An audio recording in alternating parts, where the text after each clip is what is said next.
शुक्लाम्बरधरम् विष्णुम् शशिवर्णम् चतुर्भुजम् प्रसन्नवदनम् ध्यायेत् सर्वविघ्नोपशान्तये यस्य द्विरदवक्त्राद्या पारिषद्या परशतम् विघ्नम् निघ्नन्ति सततम् विश्वक्सेनम् तमाश्रये व्यासम् वसिष्ठनप्तारम् शक्तैः पौत्रमकल्मषम् पराशरात्मजम् वन्दे शुकदातम् तपोनिधिम् व्यासाय विष्णुरूपाय व्यासरूपाय विष्णवे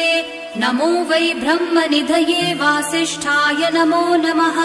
अविकाराय शुद्धाय नित्याय परमात्मने सदैकरूपरूपाय विष्णवे सर्वजिष्णवे यस्य स्मरणमात्रेण जन्म संसारबन्धनात् विमुच्यते नमस्तस्मै विष्णवे प्रभविष्णवे ॐ नमो विष्णवे प्रभविष्णवे श्रीवैशम्पायनोवाच श्रुत्वा धर्मानशेषेण पावनानि च सर्वशः युधिष्ठिरः शान्तनवम् पुनरेवाभ्यभाषत श्रीयुधिष्ठिर उवाच किमेकम् दैवतम् लोके किं वाप्येकम् परायणम् स्तुवन्तः कमर्चन्तः प्राप्नुयुर्मानवा शुभम् को धर्म सर्वधर्माणाम् भवतः परमो मतः किं जपन्मुच्यते जन्तुर्जन्म संसारबन्धनात् श्रीभीष्म उवाच जगत्प्रभुम् देवदेवम् अनन्तम् पुरुषोत्तमम् स्तुवन्नाम सहस्रेण पुरुषस्तततोत्थितः त्वमेव चार्चयन् नित्यम् भक्त्या पुरुषम् अव्ययम् ध्यायन् स्तुवन्नमस्यम् च यजमानस्तमेव च अनादिनिधनम् विष्णुम् सर्वलोकमहेश्वरम् लोकाध्यक्षम् स्तुवन् नित्यम् सर्वदुःखातिगो भवेत् ब्रह्मण्यम् सर्वधर्मज्ञम् लोकानाम् कीर्तिवर्धनम् लोकनाथम् महद्भूतम् सर्वभूतभवोद्भवम् एष मे सर्वधर्माणाम् धर्मोऽधिकतमो मतः यद्भक्त्या पुण्डरीकाक्षम् स्तवैरर्चयन्नरः सदा परमम् यो महत्तेजः परमम् यो महत्तपः परमम् यो महद्ब्रह्म परमम् यः परायणम् पवित्राणाम् पवित्रम् यो मङ्गलानाम् च मङ्गलम् दैवतम् देवतानाम् च भूतानाम् यो व्ययः पिता यतः सर्वाणि भूतानि भवन्त्यादियुगागमे यस्मिन् च प्रलयम् यान्ति पुनरेव युगक्षये तस्य लोकप्रधानस्य जगन्नाथस्य भूपते विष्णोर्नाम सहस्रम् मे शृणु पापभयापहम् यानि नामानि गौणानि विख्यातानि महात्मनः ऋषिभिः परिगीतानि तानि वक्ष्यामि भूपतये ऋषिर्नाम्नाम् सहस्रस्य वेदव्यासो महामुनिः छन्दोऽनुष्टुप् तथा देवो भगवान् देवकीसुतः अमृतांशूद्भवो बीजम् शक्तिर्देवकीनन्दनः त्रिसामाहृदयम् तस्य शान्त्यर्थे विनियुज्यते विष्णुम् जिष्णुम् महाविष्णुम् प्रभविष्णुम् महेश्वरम् अनेकरूपदैत्यान्तम् नमामि पुरुषोत्तमम् अस्य श्रीविष्णोर्दिव्यसहस्रनाम स्तोत्रमहामन्त्रस्य श्रीवेदव्यासो भगवान् ऋषिः अनुष्ठुप् छन्दः श्रीमहाविष्णुः परमात्मा श्रीमन्नारायणो देवता अमृतांशोद्भवो भानुरिति बीजम् देवकीनन्दन सृष्टेति शक्तिः उद्भवक्षोभनो देव इति परमो मन्त्रः शङ्खबृन्नन्दकी चक्रीति कीलकम् शार्ङ्गधन्वा गदाधर इति अस्त्रम् रथाङ्गपाणिरक्षोभ्य इति नेत्रम् त्रिसामा सामगः सामेति कवचम् आनन्दम् परब्रह्मेति योनिः ऋतुः सुदर्शनकाल इति दिग्बन्धः श्रीविश्वरूप इति ध्यानम् श्रीमहाविष्णुः प्रीत्यर्थे सहस्रनाम जपे विनियोगः ध्यानम् क्षीरोधन्वत्प्रदेशे शुचिमणिविलसत्सैकते मौक्तिकानाम् मालाक्लृप्तासनस्थस्फटिकमणिनिभैर्मौक्तिकैर्मण्डिताङ्गः शुभ्रैरभ्रैरतभ्रैरुपरि विरचितैर्मुक्तपीयूषवर्षैः आनन्देन पुनीयादरिननिलगदा शङ्खपाणिर्मुकुन्दः बुःपादौ यस्य नाभिर्वियदसुरनिलश्चन्द्रसूर्यौ च नेत्रे कर्णावाशा शिरोद्योर्मुखमपि दहनो यस्य वास्तेयमब्धिः अन्तस्थं यस्य विश्वं सुरनरखगगो भोगि गन्धर्वदैत्यैः चित्रं रम्यते तं त्रिभुवन विपुषं विष्णुमीशं नमामि। ॐ नमो भगवते वासुदेवाय। शान्ताकारं भुजगशयनं पद्मनाभं सुरेशं विश्वाधारं गगनसदृशं मेघवर्णं शुभाङ्गं लक्ष्मीकान्तं कमलनयनं योगिहृद्ध्यानगम्यं वन्दे विष्णुं भवभयहरं सर्वलोकैकनाथं मेघश्यामं पीतकौशेयवासं श्रीवत्साङ्कं कौस्तुभोद्भासिताङ्गं पुण्योपेतं पुण्डरीकायताक्षं विष्णुं वन्दे सर्वलोकैकनाथम्। नमः समस्तभूतानामादिभूताय भूभृते अनैकरूपरूपाय विष्णवे प्रभविष्णवे सशङ्खचक्रं सकिरीटकुण्डलं सपीतवस्त्रं सरसीरुहेक्षणं सहारवक्षस्थलशोभिकौस्तुभं नमामि विष्णुं शिरसा चतुर्भुजम् छायायां पारिजातस्य हेमसिंहासनोपरि आसीनमम्बुदश्याममायताक्षम् अलङ्कृतम् चन्द्राननं चतुर्बाहुं श्रीवत्साङ्कितवक्षसं रुक्मिणी सत्यभामाभ्यां सहितं कृष्णमाश्रये। ॐ विश्वं विष्णुर्वषत्कारो भूतभव्यभवत्प्रभुः भूतकृद्भूतभृद्भावो भूतात्मा भूतभावनः भूतात्मा परमात्मा च मुक्तानां परमागतिः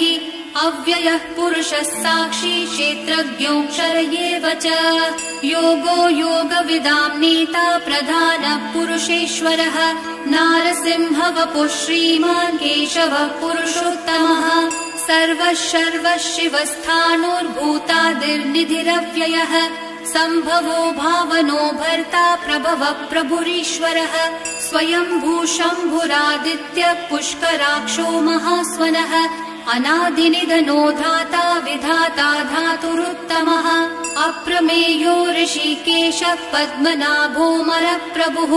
विश्वकर्मा मनुस्त्वष्टा स्थविष्ठस्थविरो ध्रुवः अग्राह्यः शाश्वतः कृष्णो लोहिताक्षः प्रतर्दनः प्रभूतस्त्रिककुब्धाम पवित्रं मङ्गलं परम् ईशानः प्राणदः प्राणो ज्येष्ठः श्रेष्ठः प्रजापतिः हिरण्यगर्भो भूगर्भो माधवो मधुसूदनः ईश्वरो विक्रमी धन्वी मेधावी विक्रमक्रमः अनुत्तमो दुराधर्षः कृतज्ञः कृतिरात्मवान् सुरेशः शरणं शर्म विश्वरेता प्रजाभवः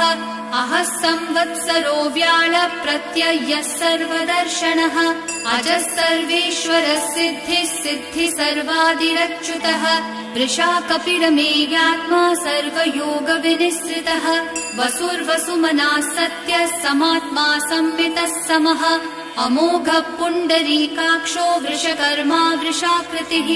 रुद्रो बहुशिरा बभ्रुर्विश्वयोनिः शुचिश्रवाः अमृतः शाश्वतस्थाणुर्वरारोहो महातपाः सर्वगः सर्वविद्भानुः विश्वक्सेनो जनार्दनः वेदो वेदविदव्यङ्गो वेदाङ्गो वेदवित्कविः लोकाध्यक्षः सुराध्यक्षो धर्माध्यक्षः कृताकृतः चतुरात्मा चतुर्व्यूहश्चतुर्दंष्ट्रश्चतुर्भुजः भ्राजिष्णुर्भोजनं भोक्ता सहिष्णुर्जगदादिजः अनघो विजयो जेता विश्वयोनिः पुनर्वसुः उपेन्द्रो वामनः प्रांशुरमोघः शुचिरूर्जितः अतीन्द्रः सङ्ग्रहः सर्गो धृतात्मा नियमो यमः वैद्यो वैद्यः सदा योगी वीरः माधवो मधुः अतीन्द्रियो महामायो महोत्साहो महाबलः महाबुद्धिर्महावीर्यो महाशक्तिर्महाद्युतिः अनिर्देश्य वपुः श्रीमान् अमेयात्मा महाधृतिक्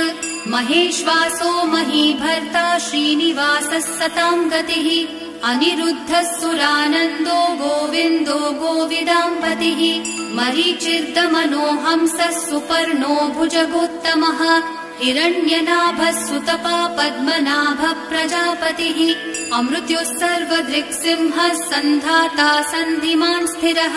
अजो दुर्मशनः शास्ता विश्रुतात्मा सुरारिहा गुरुर्गुरुतमो धामः सत्यः सत्यपराक्रमः निमिषो निमिषस्रग्वी वाचस्पतिरुदारधीः अग्रणीर्ग्रामणी श्रीमान् न्यायो नेता समीरणः सहस्रमूर्धा विश्वात्मा सहस्राक्षः सहस्रपात् आवर्तनो निवृत्तात्मा संवृतः सम्प्रमर्दनः अहः संवर्तको वह्निरनिलो धरणीधरः सुप्रसादः प्रसन्नात्मा विश्वदृग्विश्वभुग्विभुः सत्कर्ता सत्कृतः साधुर्जन्नुर्नारायणो नरः असंख्येयो प्रमेयात्मा विशिष्टः शिष्टकृच्छुचिः सिद्धार्थः सिद्धसङ्कल्पः सिद्धिदः सिद्धिसाधनः वृषाही वृषभो विष्णुर्वृषपर्वा वृषोदरः वर्धनो वर्धमानश्च विविक्तः श्रुतिसागरः सुभुजो दुर्धरो वाग्मी महेन्द्रो वसुदो वसुः नैकरूपो बृहद्रूपः शिपिविष्टप्रकाशनः ओजस्तेजोद्युतिधरः प्रकाशात्मा प्रतापनः ऋद्धः स्पष्टाक्षरो मन्त्रश्चन्द्रांशुर्भास्करद्युतिः अमृतांशुद्भवो भानुः शशबिन्दुः सुरेश्वरः औषधम् जगतः सेतुः सत्यधर्मपराक्रमः भूतभव्यभवन्नाथः पवनः पावनो नलः कामः कामकृत्कान्तः कामः कामप्रदः प्रभुः युगादिकृद्युगावर्तो नैकमायो महाशनः अदृश्यो व्यक्तरूपश्च सहस्रजिदनन्तजित् इष्टो विशिष्टशिष्टेष्टः शिखण्डी नहुषो वृषः क्रोधः क्रोधकृत्कर्ता विश्वबाहुर्महीधरः अच्युतः प्रथितः प्राणः प्राणदो वासवानुजः अपान्निधिरधिष्ठानम् अप्रमत्तः प्रतिष्ठितः स्कन्दः स्कन्दधरो धुर्यो वरदो वायुवाहनः वासुदेवो बृहद्भानुरादिदेवः पुरन्दरः अशोकस्थारणस्थारः शूरः शौरीर्जनेश्वरः अनुकूलः शतावर्तः पद्मी पद्मनिभेक्षणः पद्मनाभोरविन्दाक्षः पद्मगर्भः शरीरभृत् महर्धिरिद्धो वृत्तात्मा महाक्षो गरुडध्वजः अतुलः शरभो भीमः समयज्ञो हविर्हरिः सर्वलक्षणलक्षण्यो लक्ष्मीवान् समितिञ्जयः विक्षरो रोहितो मार्गो हेतुर्दामोदरः सहः महीधरो महाभागो वेगवानमिताशनः उद्भवक्षोभणो देवः श्रीगर्भः परमेश्वरः करणम् कारणम् कर्ता विकर्ता गहनो गुहः व्यवसायो व्यवस्थानः संस्थानस्थानदो ध्रुवः परर्धी परमस्पष्टः तुष्टः पुष्टः शुभेक्षणः रामो विरामो विरतो मार्गो नेयो नयोनयः वीरः शक्तिमतां श्रेष्ठः धर्मो धर्मविदुत्तमः वैकुण्ठः पुरुषः प्राणः प्राणदः प्रणवपृतुः हिरण्यगर्भः शत्रुघ्नो व्याप्तो वायुरधोक्षजः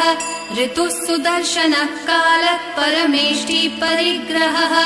उग्रः संवत्सरो दक्षो विश्रामो विश्वदक्षिणः विस्तारस्थावरस्थाणुः प्रमाणम् बीजमव्ययम् अर्थोऽनर्थो महाकोशो महाभोगो महाधनः अनिर्विण्णस्थविष्ठो भूर्धर्मयूपो महामखः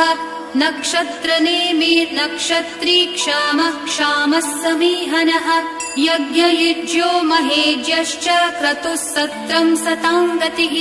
सर्वदर्शी विमुक्तात्मा सर्वज्ञो ज्ञानमुत्तमम् सुवृतः सुमुखः सूक्ष्मः सुघोषः सुखदः सुहृत् मनोहरो जितक्रोधो वीरबाहुर्विदारणः स्वापनः स्ववशो व्यापी नैकात्मा नैककर्मकृत् वत्सरो वत्सलो वत्सी रत्नगर्भो धनेश्वरः धर्मगुप्धर्मकृद्धर्मी सदसक्षरमक्षरम् अविज्ञाता सहस्रांशुर्विधाता कृतलक्षणः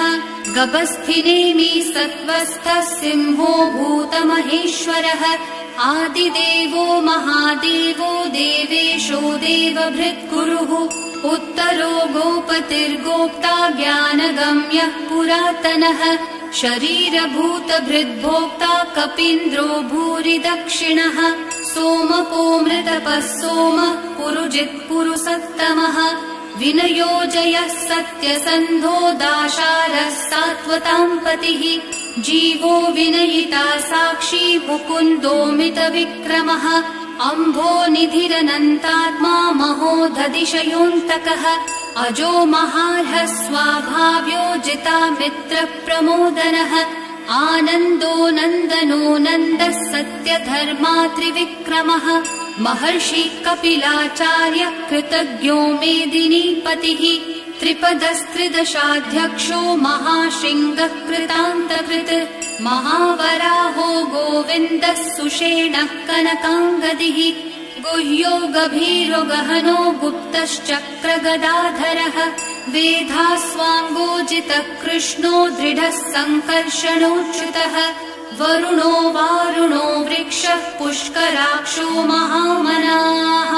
भगवान् भगहानन्दी वनमाली हलायुधः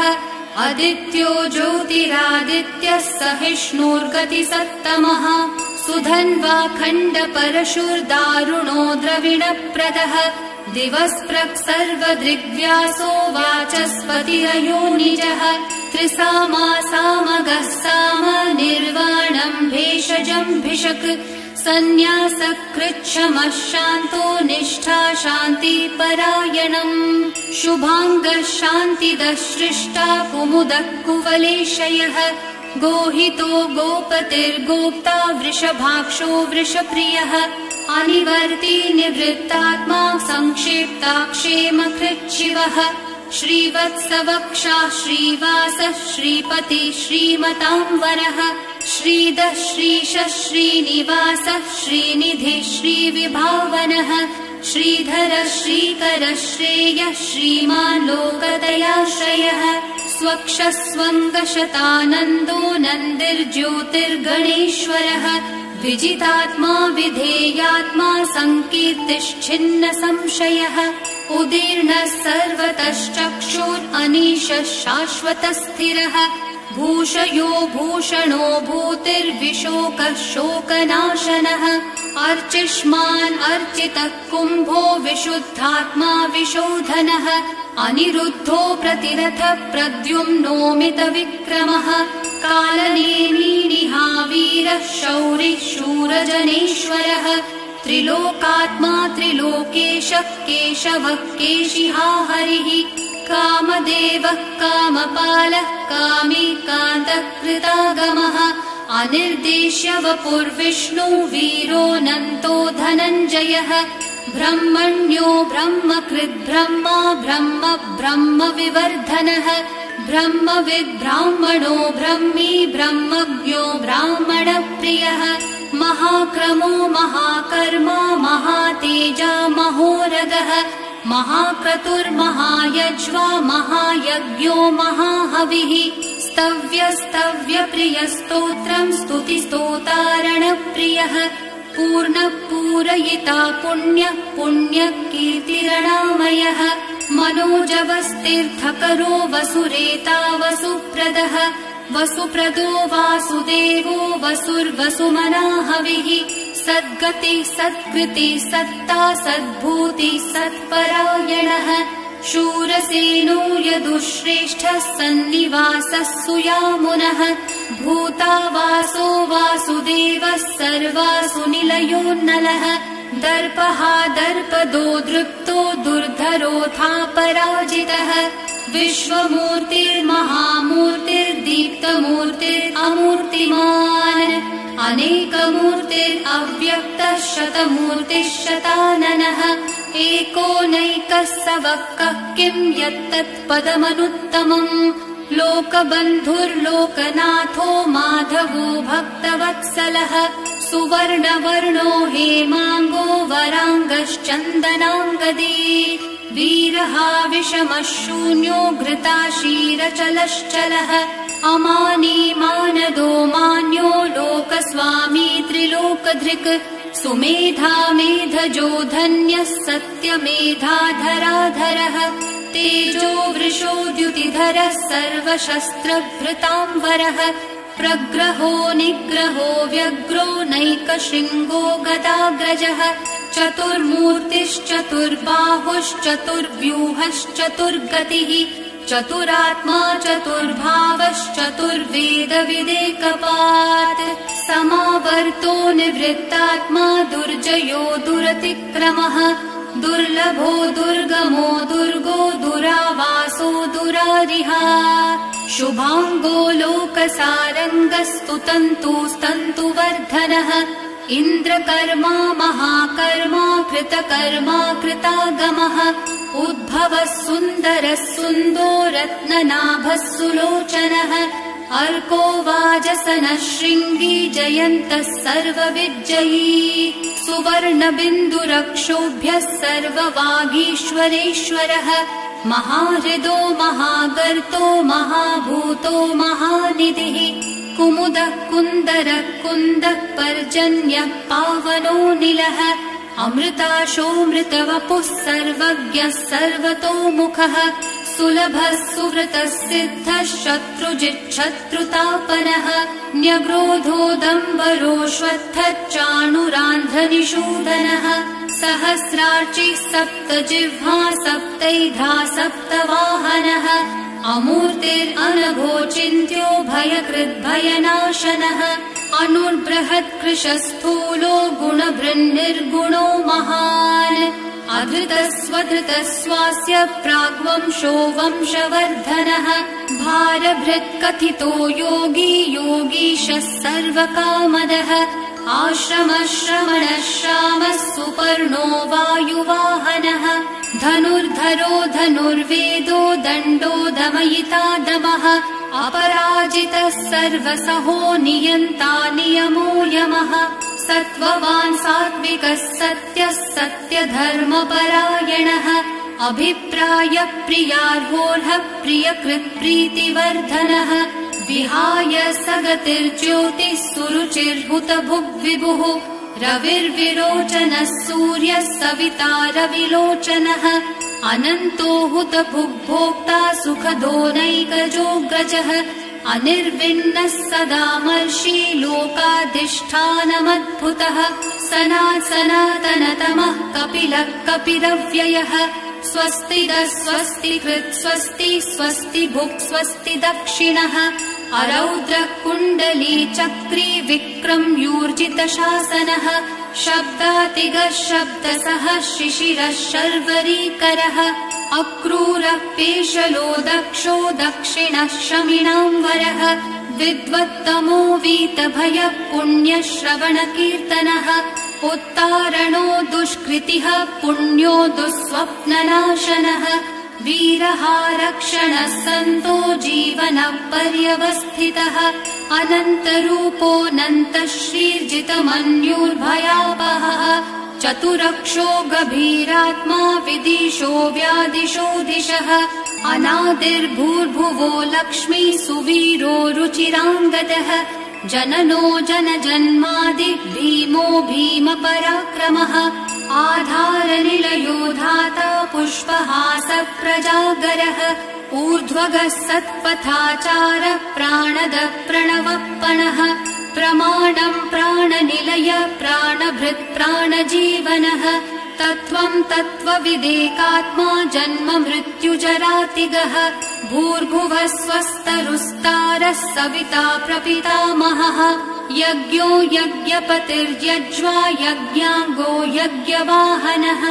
यज्ञभृद्यज्ञकृद्यज्ञे यज्ञभृग्यज्ञसाधनः यज्ञातकृद्यज्ञगुह्यामन्नमन्नादयेव च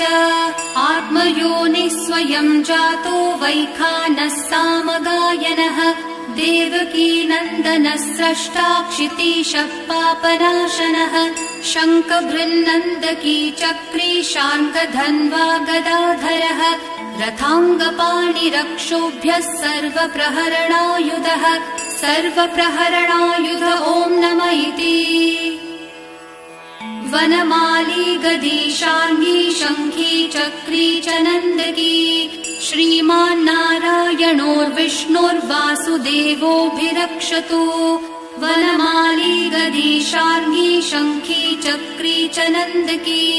श्रीमान्नारायणोर्विष्णुर्वासुदेवोऽभिरक्षतु वनमाली गदी शार्ङ्गी शङ्खी चक्री च नन्दकी श्रीमान्नारायणोर्विष्णुर्वासुदेवोऽभिरक्षतु इतीदं कीर्तनीयस्य केशवस्य महात्मनः नाम्नां सहस्रं दिव्यानामशेषेण प्रकीर्तितम् य इदं शृणुयान्नित्यं यश्चापि परिकीर्तयेत्